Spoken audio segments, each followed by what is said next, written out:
Virus দ্বারা তো নানা রকম ফ্লু জাতীয় যে অসুখগুলো আমাদের হয়, যেমন সিজনাল ফ্লু হচ্ছে, আমরা কোভিড-19 দেখেছি, ডেঙ্গু একটা ভাইরাস। তো এই যে ভাইরাস যে জনিত যে সমস্যাগুলো, সেগুলো কি আপনার এই অ্যান্টিবায়োটিক দিয়ে কি কিল করা সম্ভব বা তাড়ানো সম্ভব? জি, আপনি যথাযথ প্রশ্ন করেছেন।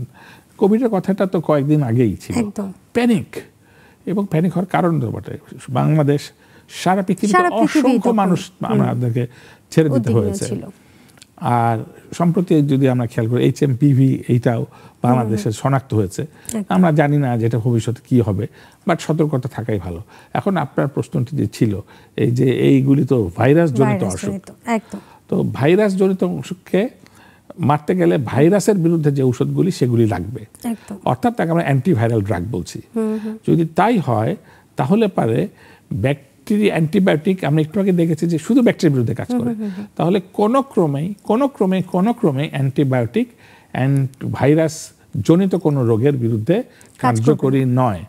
তার যে উদাহরণগুলি আপনি দিয়েছিলেন, ধরা যাক কোভিড, তার মানে কোভিডে কোনো ক্রমে অ্যান্টিবায়োটিক কোনো কাজে লাগে নাই বা কোনো কাজে লাগবে না।